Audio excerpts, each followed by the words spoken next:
grabar, acá estamos grabando, muy bien. Ahí está grabando. Sí, señor. Bueno, en primer lugar, gracias a Araceli por la invitación. Además, me resulta Por invitarte a agra- laburar, decimos. es a conversar. En realidad, Araceli me mangueaba la charla con alguna ampulosidad de conferencia. Yo le decía que prefería, por ejemplo, hacer, digamos, una conversa más coloquial, donde voy a plantear algunas ideas y algunas posturas iniciales sobre la base del título que consensuamos en común, que es Repensando la competitividad empresarial como estrategia para la pospandemia.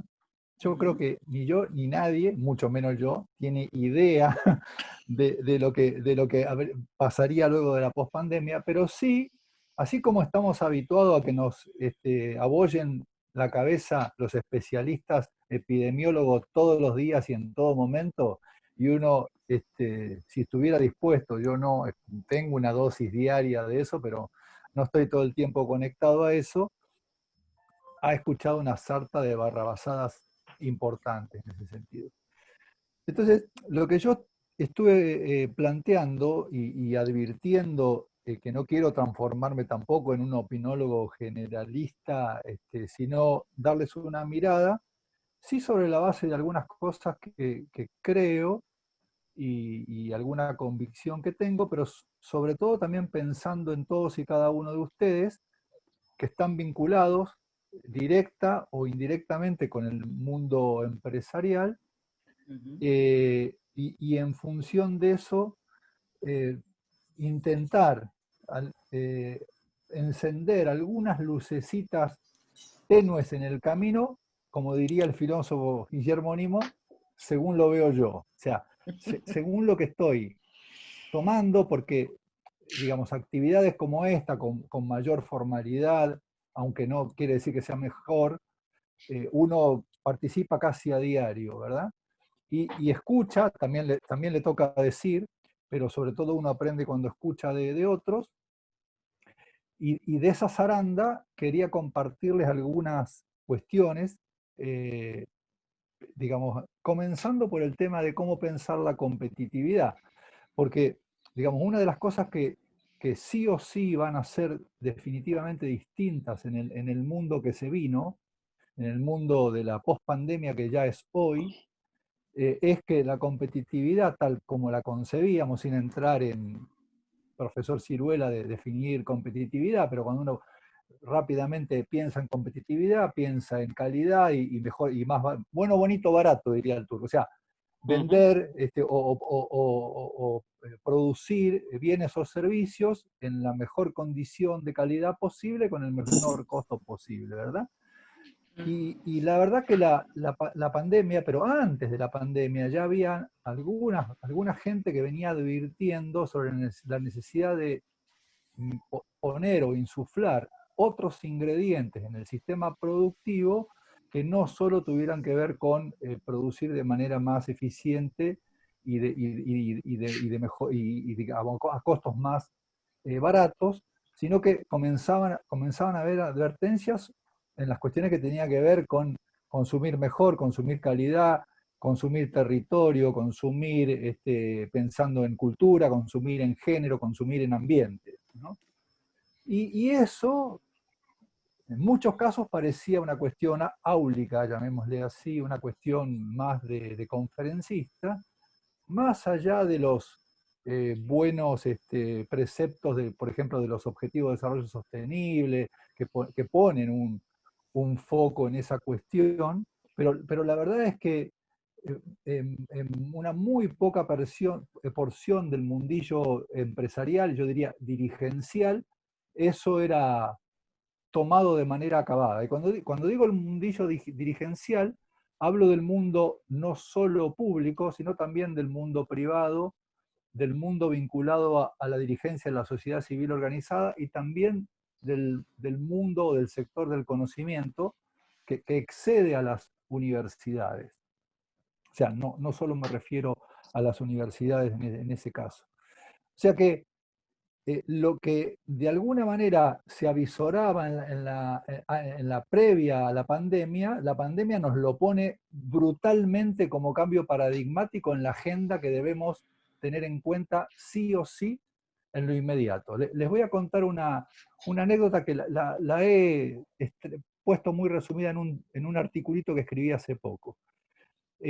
Yo, bueno, no les dije, la mayoría creo que me conoce, pero yo hoy estoy trabajando en la academia, digamos, dirigiendo una maestría, pero estuve trabajando en la gestión pública, vengo del mundo privado porque mi familia, vengo de una familia empresaria, así que he estado un poco sentado en los distintos banquetas, así que tengo en la cabeza, para bien o para mal, conocimiento de los dolores y de lo que significa el pie ajustado en el zapato del sector público, de la universidad o en el mundo privado.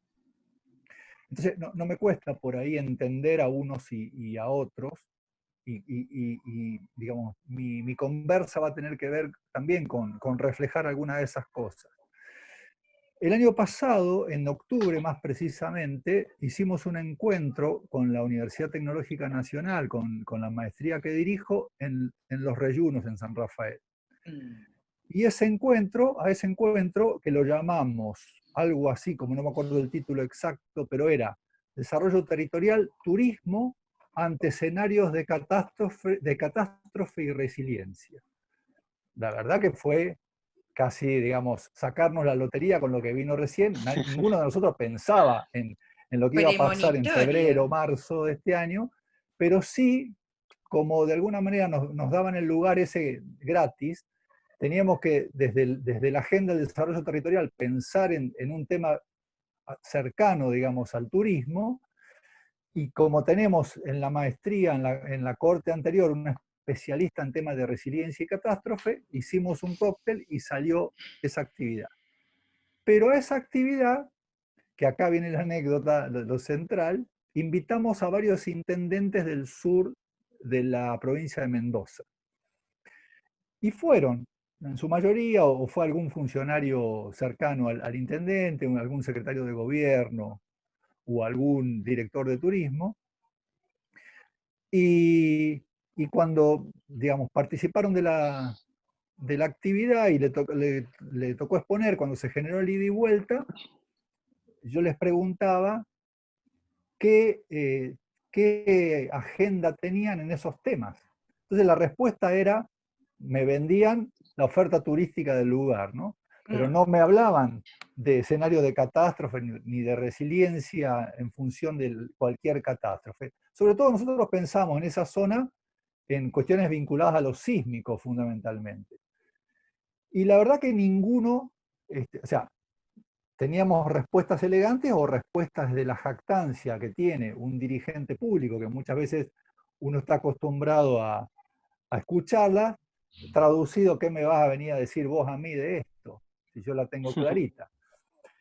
Y en realidad, uno de los temas que yo quería traerles a ustedes como empresarios o como gente cercana al empresariado es un análisis y una acción y una propuesta de acción inmediata. Araceli sabe esto porque me ha escuchado hablar antes y ahora con la pandemia, de cómo trabajamos para elevar la capacidad de la dirigencia en los territorios, insisto, no solo empezando por lo público, sino también la dirigencia privada, la dirigencia de la sociedad civil, la dirigencia de las universidades, del sector del conocimiento, porque la agenda de la pospandemia no se concibe si no es a través de un diálogo concertado entre esos actores, pero además sabiendo de qué se trata cuando tienen que hablar de, que esa es una dificultad sustantiva. En general, estamos viéndolo en nuestros territorios, no voy a hacer nombre propio, pero los intendentes, hablando del liderazgo político principal en el territorio, se han replegado por sobre sí porque la pandemia por un lado los asusta, pero por otro lado les queda cómodo la encerrona, ¿verdad? Y uno ve una bajísima capacidad para pensar el día después que es hoy respecto de qué vamos a hacer desde lo local cuando estamos haciendo agua en ese sentido. Pero si uno escucha mucha dirigencia del sector privado, también pasa igual, digamos, uno escucha recetas o postulados que son sesentistas, por llamarlo de alguna manera, respecto de lo que habría que hacer. Uno de los temas que quería plantearles a ustedes, más allá de los ingredientes que deberían integrar las agendas futuras, que ustedes los conocen, pero que digamos, ya se va a empezar a hablar cada vez más fuerte de empleos verdes, de economía verde, de energías renovables. Antes se hablaba, pero se hablaba en la teorización de ética, de producción asociada al territorio, y no solo como denominación de origen, como se hablaba antes, sino que la globalización está en crisis. Jeremy Rifkin hablaba de que el mundo, al principio de este siglo, el mundo iba a una continentalización, saliendo de lo que era la instancia global anteriormente, y la crisis del petróleo actual de alguna manera está reflejando eso, y algunos liderazgos están reflejando eso, los países se van encerrando, y con suerte vamos a poder reconfigurar en términos internacionales alguna relación cercana, salvo excepciones, con los países que tengamos al alcance público, más allá de que el Mercosur esté haciendo agua. Pero quería decir, el discurso dominante, más allá de los gobiernos de turno, en materia de promoción de la empresarialidad, era el emprendedurismo privado, ¿verdad? O sea, nosotros, bueno, en Junín la miro a Celeste, se ha hecho un laburo interesante en materia de la promoción del emprendedurismo local. Ricardo de la Fuente, por su lado, también lo ha hecho desde su condición de empresario. Está ingresando, Ricardo. Ahí está, le veo el nombre de Ricardo. Pero la verdad es que yo no concibo al emprendedor privado sin su correlato en el emprendedor público. O sea, hablamos mucho de emprenditorialidad privada y no hablamos casi nada de emprendedor público. ¿Qué es un emprendedor público? O sea, un emprendedor privado, cuando monta su empresa, o intenta montar su empresa, su emprendimiento, e intenta hacer los trámites, empieza a tener interlocución con alguien en un mostrador que tiene que resolverle las cuestiones para hacerle el camino menos largo o menos tortuoso para que se transforme en un emprendedor y cree riqueza en el territorio.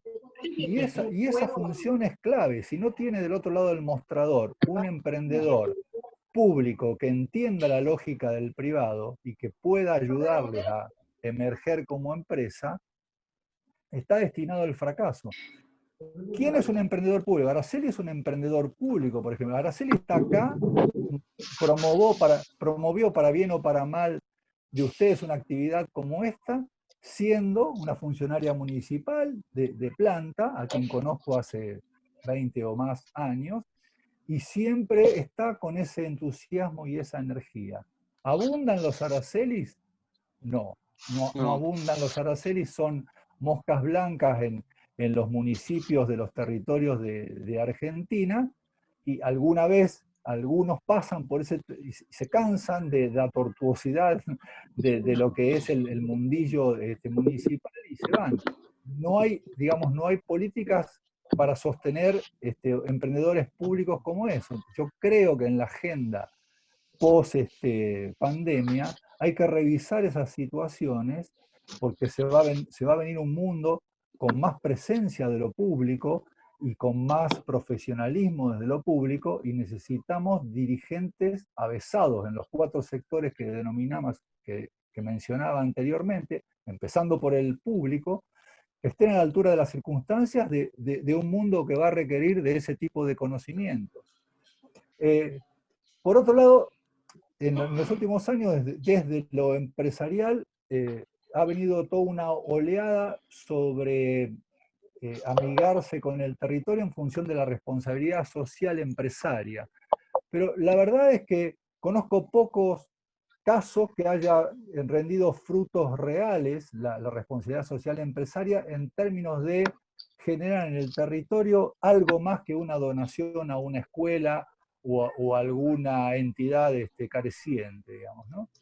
Y creo, porque hay, digamos, algunos elementos para considerarlo de esa manera, que hay que mutar desde esa vertiente a una vertiente que tenga que ver más con la responsabilidad social territorial, digamos.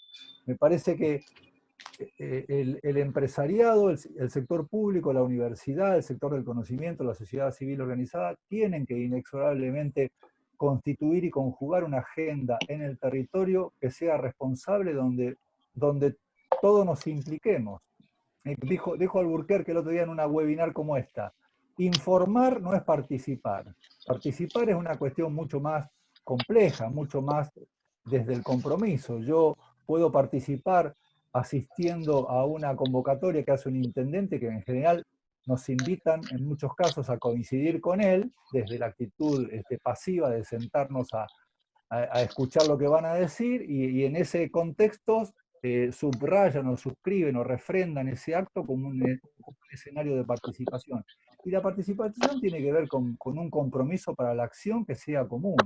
Vamos a escuchar en el mundo que se viene a hablar de cogobernanza o de gobernanza multinivel y de gobernanza transversal. Pero la dirigencia tiene que estar preparada para eso. Por eso se va a venir un mundo donde esos intangibles van a ser cada vez más potentes, digamos. El capital económico y financiero va a seguir siendo importante, pero si no conjugamos el capital económico y financiero con mejores sinergias, con mejor capital institucional, con mejor capital cívico, sobre todo con mejor capital cognitivo, ambiental, psicosocial, humano, etcétera, etcétera, que no se ven, pero que son importantes a los efectos de lo que se va a venir, es muy difícil que podamos salir de la pandemia en mejores condiciones. Creo, o estoy convencido, de que no vamos a recuperar, o no deberíamos recuperar el crecimiento económico en los postulados anteriores, sino que tendríamos que intentar rediscutir cómo medíamos el crecimiento en términos de PBI, como está haciendo, veía un artículo en Nueva Zelanda hace poco, y mirar, digamos, el desarrollo en unos términos mucho más amplios y mucho más complejos, que tenga que ver con cómo vivimos mejor, cómo desconcentramos las megaciudades como la que me toca vivir hoy a mí, cómo comenzamos a respetar a los viejos, y no pensar solamente en nuestros descendientes o en nosotros mismos, sino cómo tenemos el reflejo en nuestros mayores, como dice Maturana, para de alguna manera recuperar ese conocimiento y hacerlos parte de esta sociedad y no depositarlos en geriátricos como estamos viendo. La pandemia desnuda y exhibe un montón de miserias que teníamos escondidas por mérito propio, por anteojeras que nos habíamos calzado. La planificación estratégica no va a perimir, pero evidentemente vamos a tener que pensar en escenarios más cercanos. No vamos a poder planificar más cuando se hacía, ¿no? Porque ni siquiera se hacía, pero se pensaba en 10, 15 años y los escenarios han ido cambiando y van a cambiar brutalmente, así que vamos a tener que pensar y discutir y planificar anteponiendo un telón más cercano en el tiempo. Y creo que debería haber más diálogos territoriales y comunitarios, donde el sector empresario tenga una voz importante, pero diálogos no como meras charlas, sino como compromisos para la acción. Yo pondría un punto acá y le dejaría la palabra a ustedes, como para que, digamos, no hacer un monólogo como lo planteaba al principio, sino que podamos tener un ida y vuelta, y de paso me tomo unos mates para clarificar el garguero, y le doy un abrazo virtual a Ricardito, que lo vi entrar tardíamente, y ya habíamos hablado de él suficientemente. Bueno, muchas gracias. A ustedes los escucho, que estoy curioso por oírlos. Bueno, gracias. Bueno, Marcelo, dale. No, entra Ricardo, dale. Bueno, gracias, gracias Marcelo, gracias Sergio. Yo tengo en mi espalda la mochila de haber volcado la responsabilidad social empresaria en fundar una ONG que se llama Red Emprender Junín, que todavía está funcionando, y me parece que este es el camino. A veces me he puesto a pensar que la responsabilidad social empresaria de aquellos empresarios que equivocadamente a veces hacemos una donación de una cama para un hospital o de un aparato para alguna escuela, no es lo correcto, porque estamos destinando fondos que podemos multiplicar en nuestras empresas. Creo que lo que tenemos que hacer es ser impulsores del desarrollo cognitivo y emprendedor que genere el surgimiento de nuevas empresas. Igualmente, Sergio, quiero observar que a la cultura política, a la clase política argentina, le molestan los empresarios inquietos, te consta. El empresario que tiene muchas ideas, que trae muchas propuestas, es incómodo y molesto. Así que no podemos predicar tanto la cultura del empresario inquieto si no logramos tener una clase política que no vea una amenaza hacia su gestión en cada nueva propuesta que trae un empresario para el desarrollo territorial. Se está tomando Sí, los estoy de mates. acuerdo. Hablábamos, Ricardo, en la previa hablábamos justamente de la capacidad de la dirigencia, toda.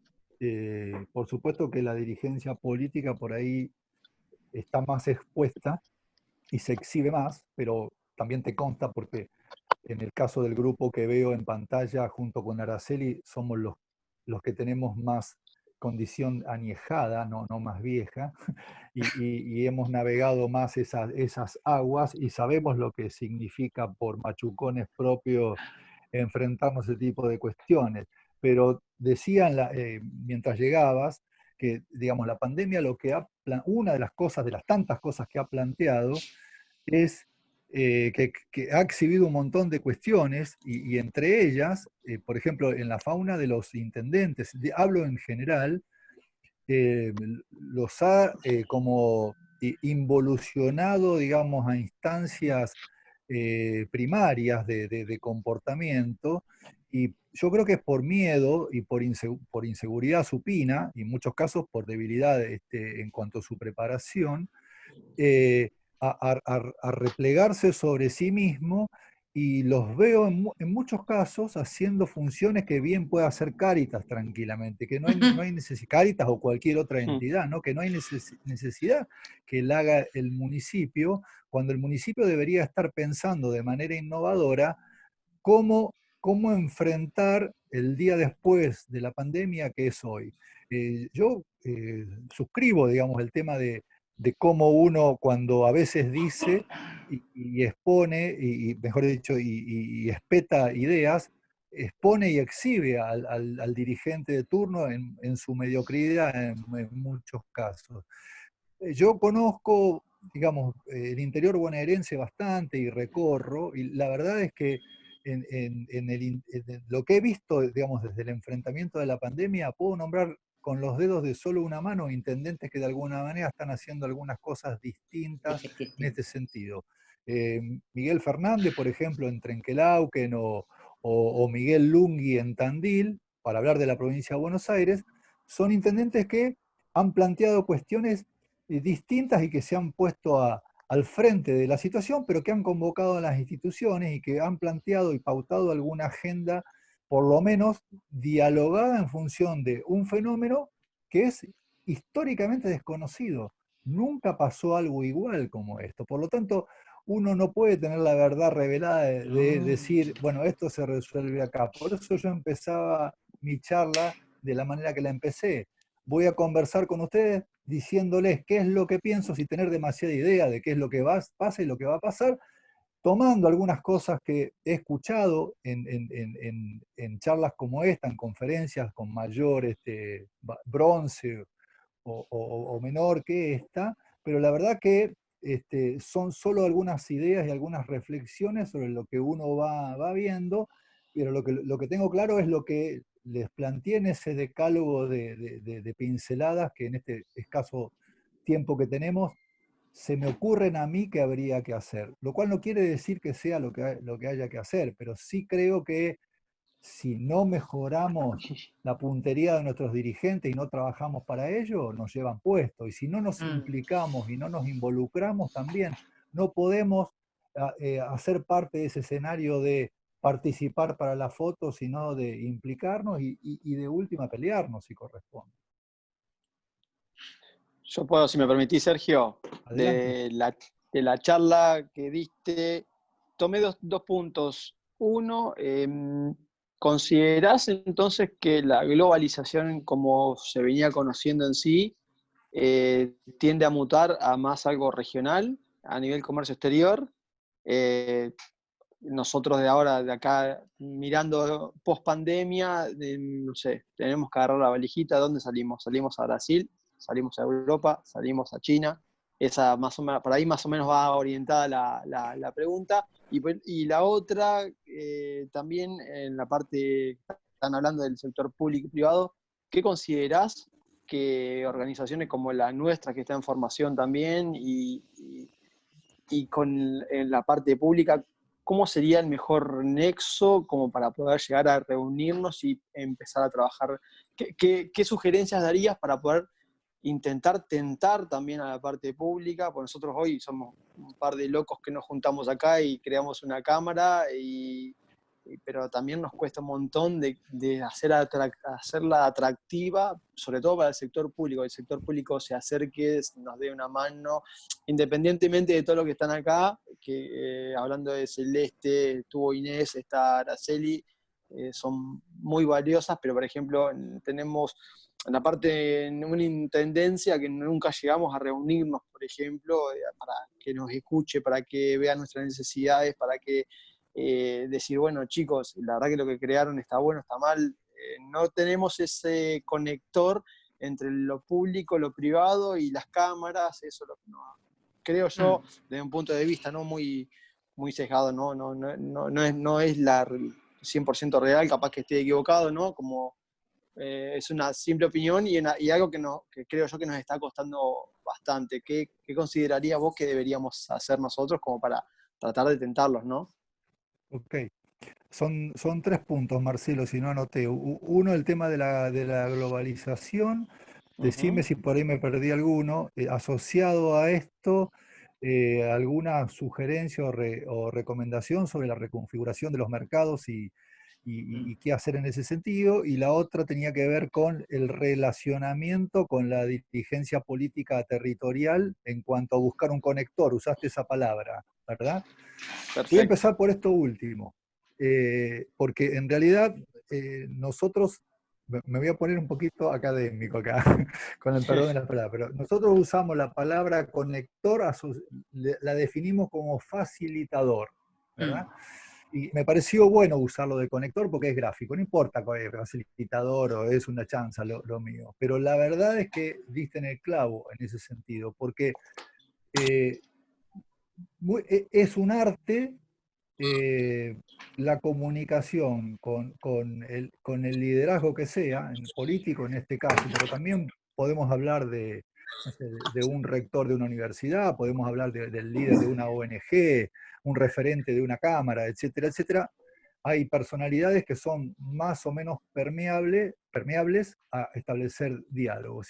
Y encontrar un facilitador que propicie esos diálogos, volvemos a los intangibles, es un intangible fundamental que a veces nos lleva a la vida respecto de un objetivo a realizar, porque ponemos un interlocutor a dialogar con alguien que es difícil de ser abordado y se nos fue el proceso al carajo, si se me permite decir carajo en esta reunión. Entonces,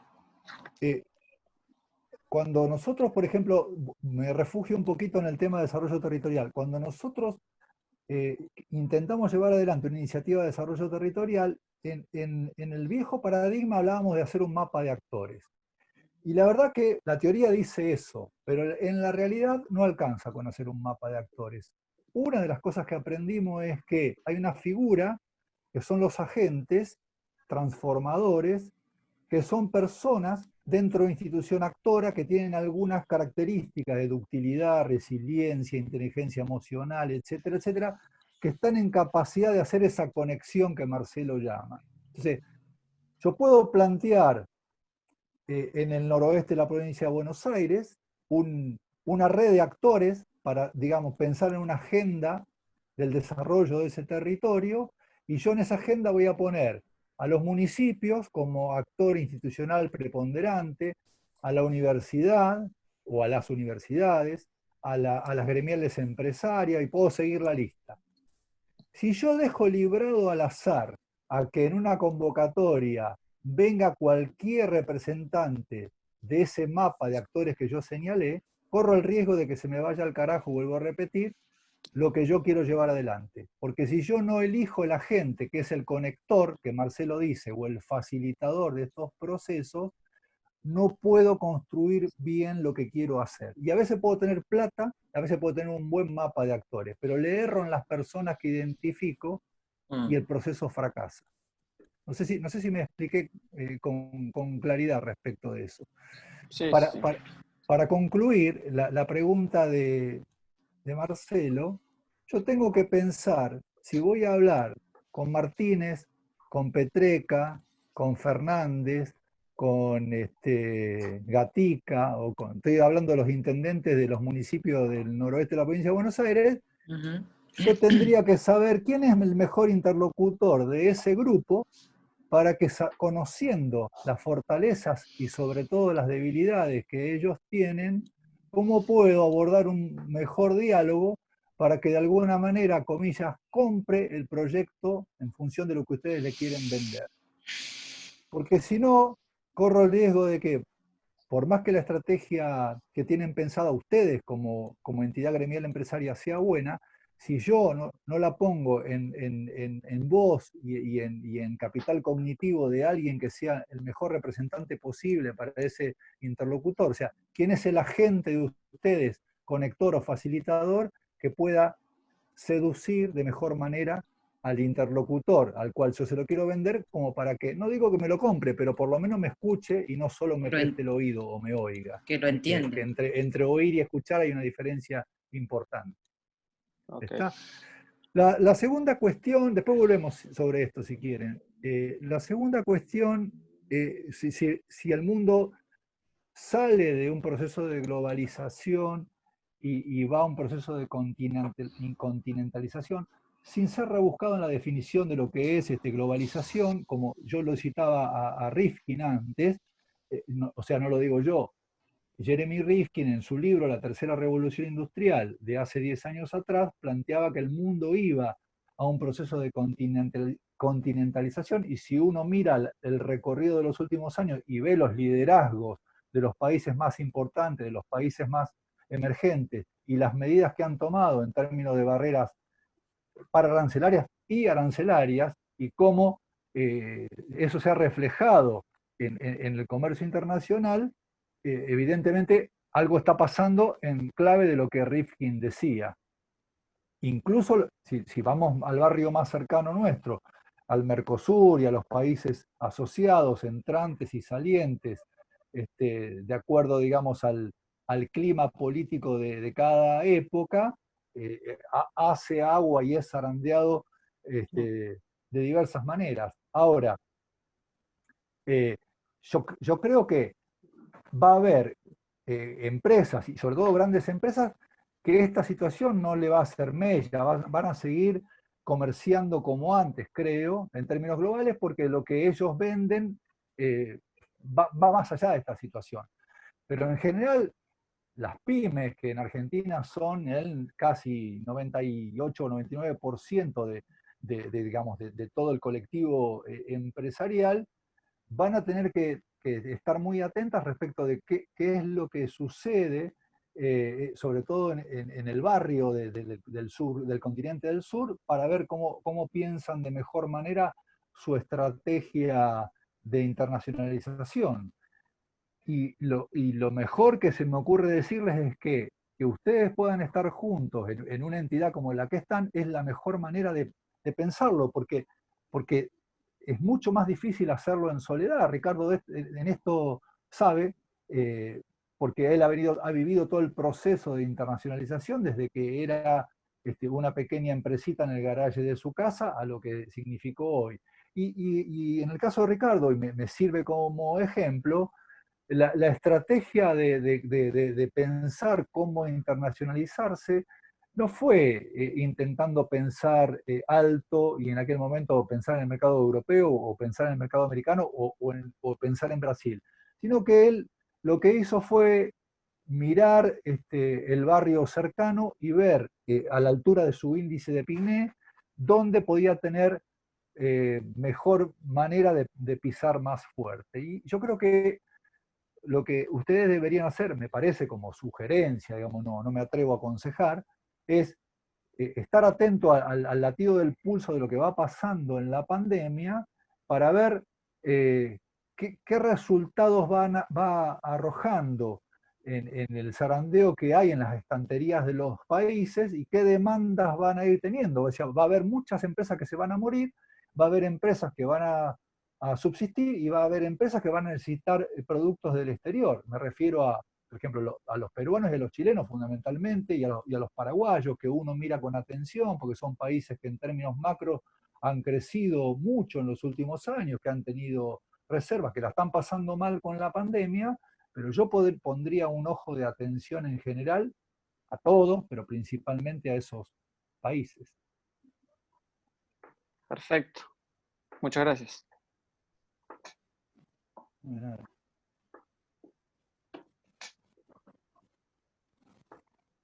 ¿Alguien más? Eso es lo que estaba tratando de hablar yo. Pero Sí, estuviste muy calladita, Araceli Campitelli. No, silencié. No, ya están aburridos de escucharme acá, ya te dije. Débora quiere hablar, pero tiene el micrófono cerrado. Pero no, yo no se lo cerré el micrófono. No, lo debe haber cerrado ella.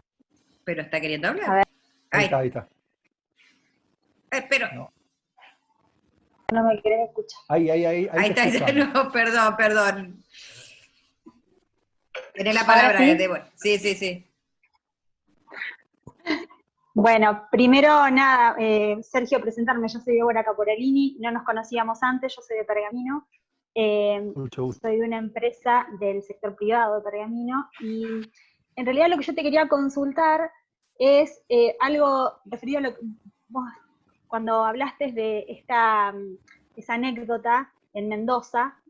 Sí. Nada, yo hice hace poco un posgrado en Chile sobre justamente la continuidad de negocios ante desastres naturales. Es decir, ¿en dónde? En la Universidad de Valparaíso. Ajá. Esto fue el año pasado, en noviembre. Sí. Si bien esto estaba enfocado un poco más a desastres como los que hablabas vos recién, sismos y todo lo que pasa en Chile y en Japón, también se habló mucho de cómo preparar al sector privado para estar atentos ante un desastre o ante algún inconveniente que pueda tener la organización. De eso hablamos muchísimo.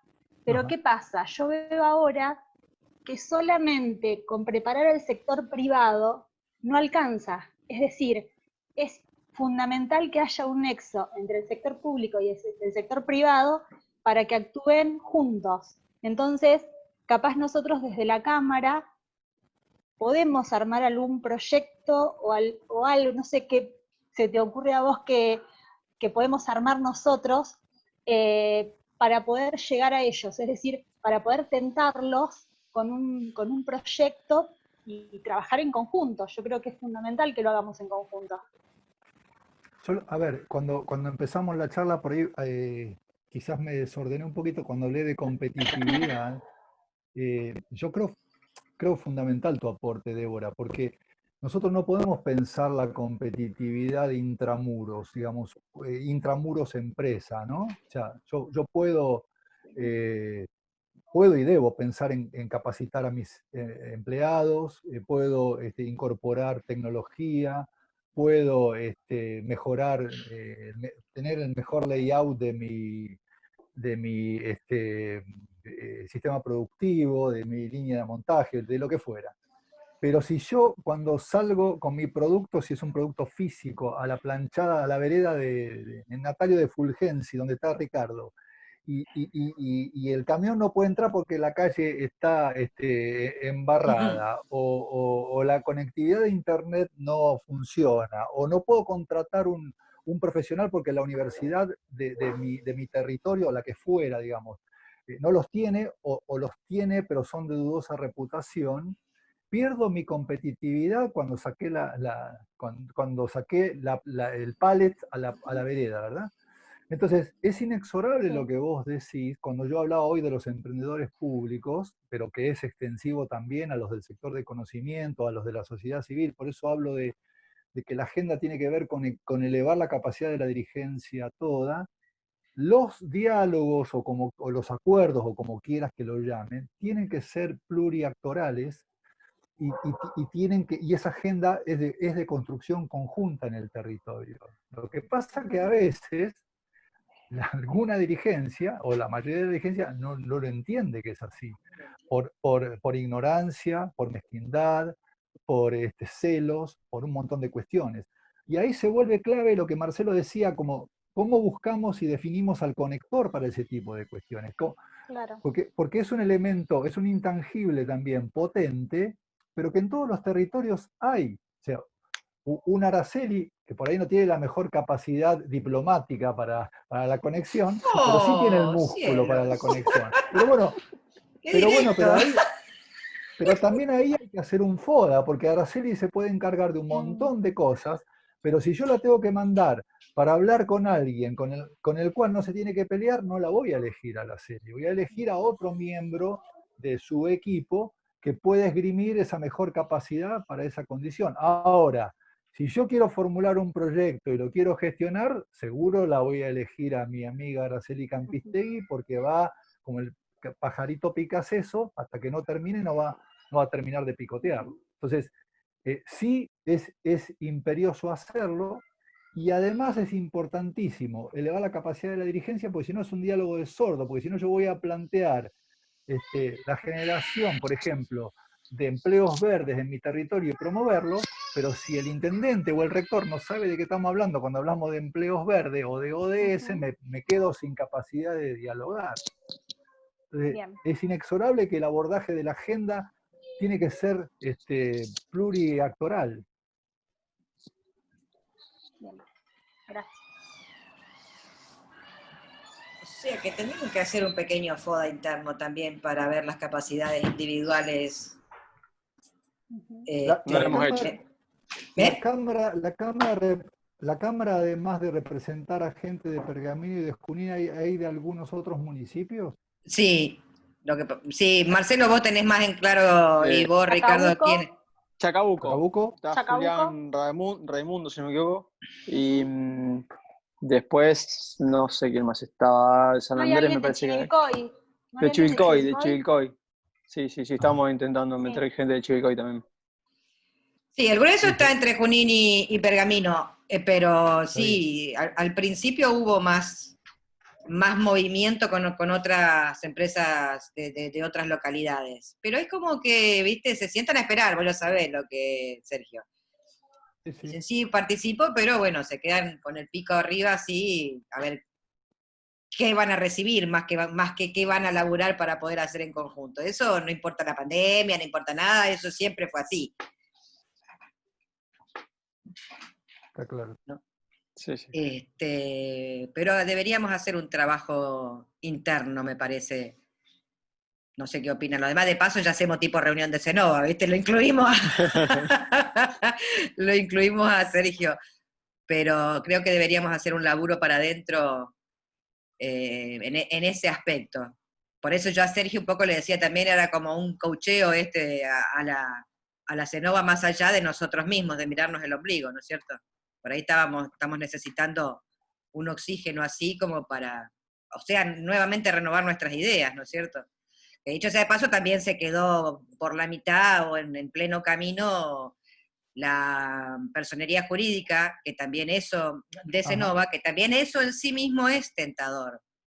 Ya saber que estás trabajando con una institución que ya pasó el primer grado, diríamos, también es más interesante, inclusive para los intendentes.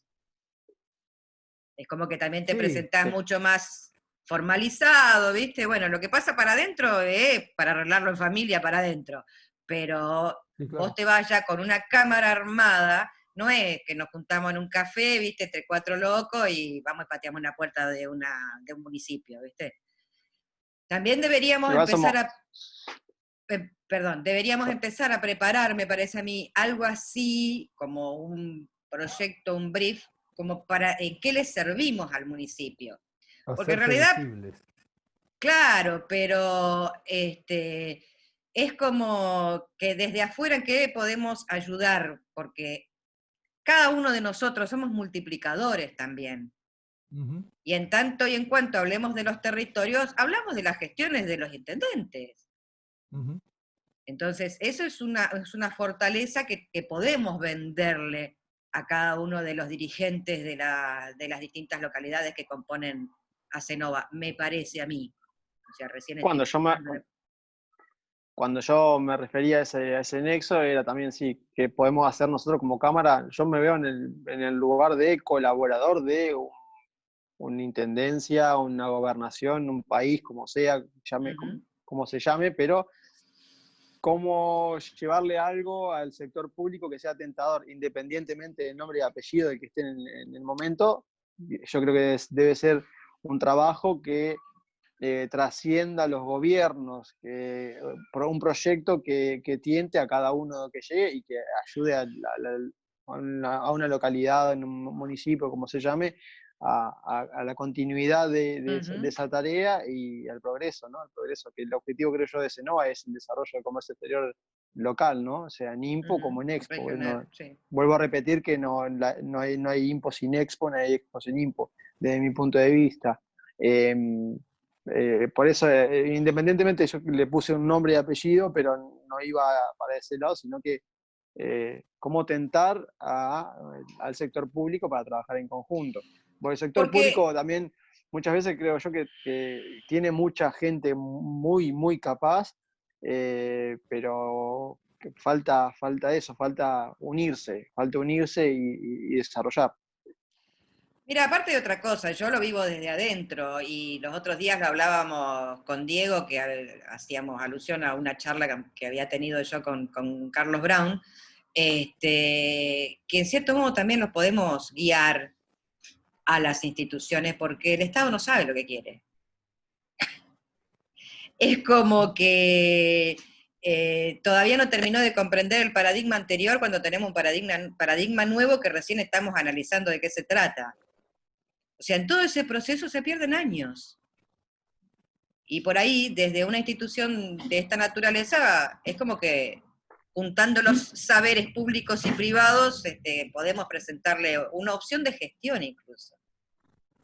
Sí, me parece muy bueno lo de lograr la juridicidad de la entidad y a la vez, por ahí seguramente que lo tienen, pero edificar datos que ustedes suman, o sea, qué cantidad de empresas, cuánto empleo representan, directo, indirecto, qué nivel de facturación, cuáles son los países que a través de ustedes y de sus productos están llegando, desde dónde importan también, en términos territoriales, dónde compran insumo, materia prima, qué significa eso.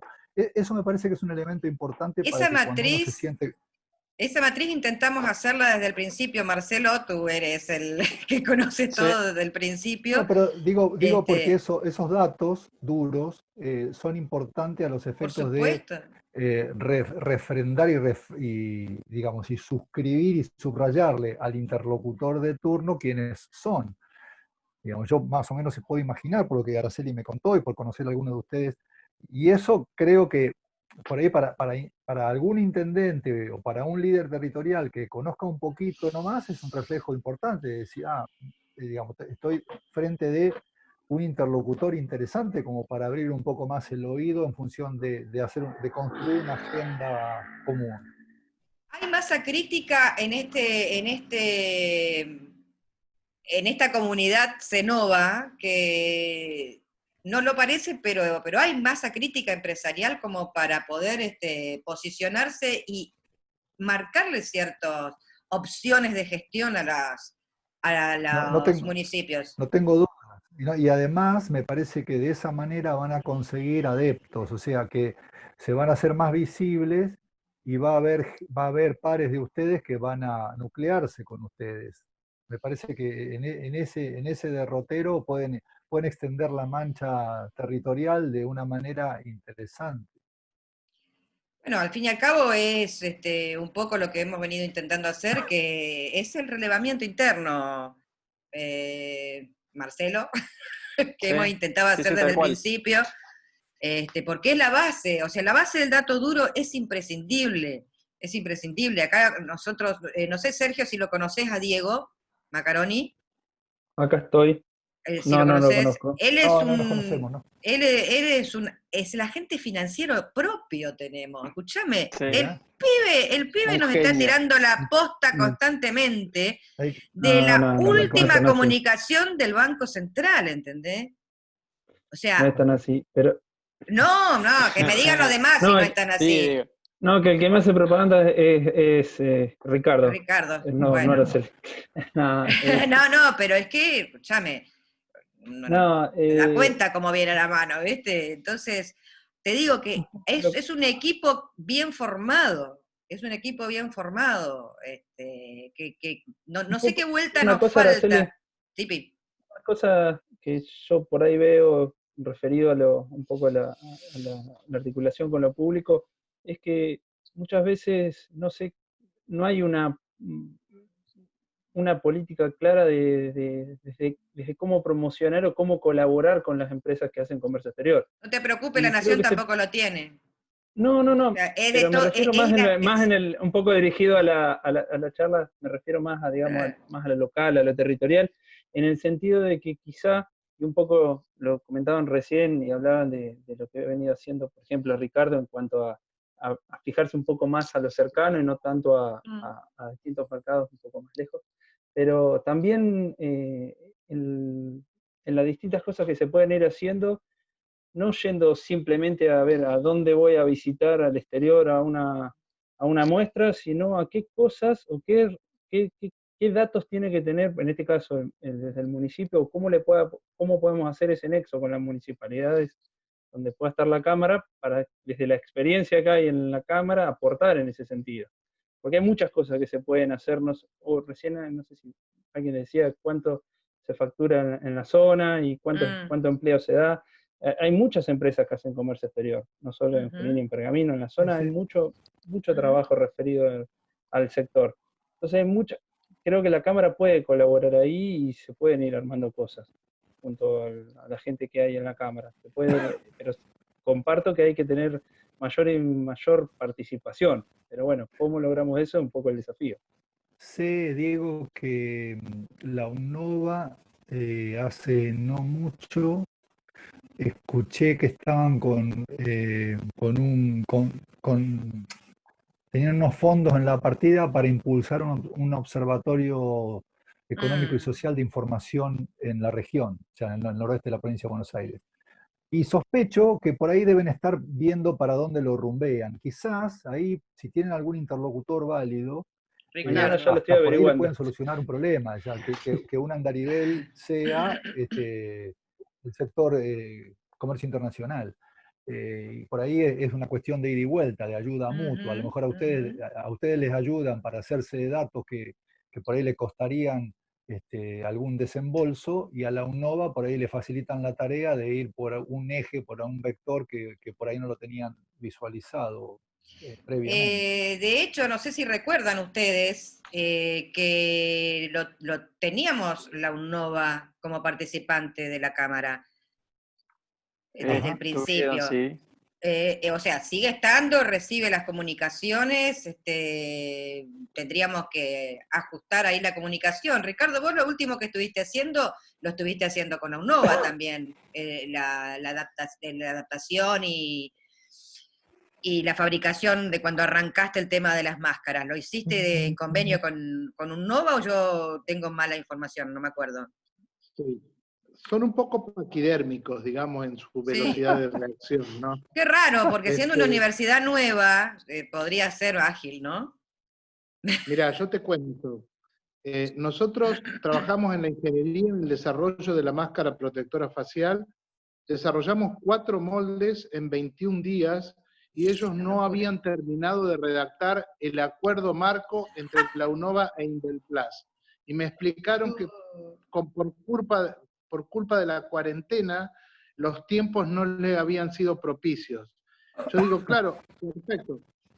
Nosotros diseñamos un producto, trabajamos, hicimos 4 moldes, fabricamos en ese tiempo como 50.000 máscaras y ellos no habían terminado de llenar 2 carillas de A4. Pero bueno, es así. Yo creo que está muy bueno esto. Lo que pasa es que toda organización requiere el compromiso de sus miembros. Yo últimamente no he cumplido cabalmente ese compromiso. También me quedo con aquello que dijo Sergio, que a veces hay que elegir ese conector o ese facilitador que nos haga el vínculo. Por eso cuando fundamos Cenova, cuando hablamos con Araceli, cuando empezamos a hablar con un montón, yo creo que haber sido el impulsor de esto, pero naturalmente un montón de gente pensaba que yo aspiraba a ser presidente. Y automáticamente lo que hice fue no aspirar a ser presidente porque siento que soy un mal conector. Porque me enojo tipo Araceli y los mando a la merda muy rápido. Con respecto a cómo captar gente, nosotros tenemos 2 focos a quienes debemos captar. Uno, a los funcionarios públicos, porque sin ellos no llegamos, y otros es a los empresarios, para tener esa masa crítica que nos ayude a ser fuertes y a que Cenova sea la herramienta del desarrollo del comercio exterior en toda la región y el territorio. Para eso tenemos que ponerle cabeza. Y eso no está bien, no está demasiado afinado con la cultura participativa de los empresarios de la región. Somos bastante individualistas. Y hoy por hoy, yo creo que ayer escuché una charla de un tipo que fue 20 años gerente comercial de Philips Argentina y 6 años director comercial de Frávega, que se llama Marcelo Padovani, vos lo debés conocer a lo mejor, Marcelo. Sí, Y Marcelo dijo, Yo lo conozco. claro, no estamos en una época de cambio, sino un cambio de época. Bien. Y en este cambio de época debemos aprender a leer bien qué es lo que se viene, porque estamos creyendo que el camino tiene una curva violenta hacia algún lugar y es posible que sigamos derecho o doblemos para el otro lado, porque estamos en un camino de curvas. Y entonces tenemos que estar preparados, y por esto es muy importante estar atentos, comunicados e informados de lo que nos está pasando a cada uno, porque cada uno de nosotros tiene una parte de la verdad en su cabeza y en su know-how.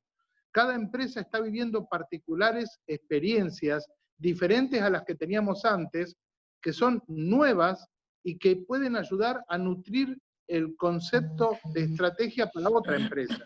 ¿Se entiende lo que estoy diciendo? Sí, sí. Si esto lo Totalmente. hacemos de esa manera, las curvas las vamos a doblar casi todos para el mismo lado.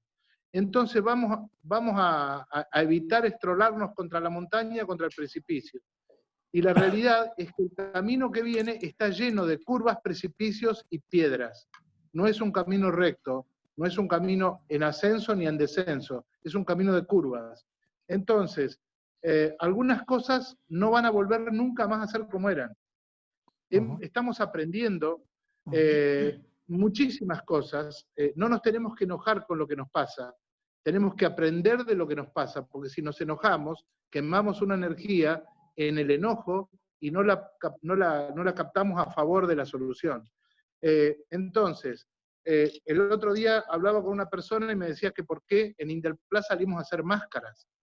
Y yo le dije que nosotros entendimos que con quedarnos en casa y rezar no alcanzaba. El tema es que los gobiernos llegaron al cuarentenismo, digamos, que parecía que la cuarentena curaba el COVID-19, y no es así. La cuarentena nos da tiempo para generar herramientas y estar mejor preparados, ¿sí? Entonces, las pymes, lo que tenemos que hacer, sobre todo las pymes de la región, es estar vinculados, estar en contacto.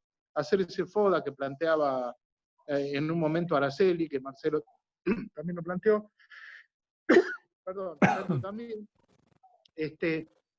y hacernos fuertes en las potencialidades. Hay cosas que no volverán a ser nunca más como antes. El negocio del turismo nunca más volverá a ser como era antes. Hay un montón de actividades que están condenadas a morir o a mutar de una manera que no podemos imaginar, por lo menos yo. Claro, Y hay otras actividades. O a mutar de una manera que represente una semejante inversión que no puedan seguir sobre lo mismo. Cuando vos hablás, por ejemplo, del tema turismo, no cualquiera va a poder poner un barcito, ¿entendés?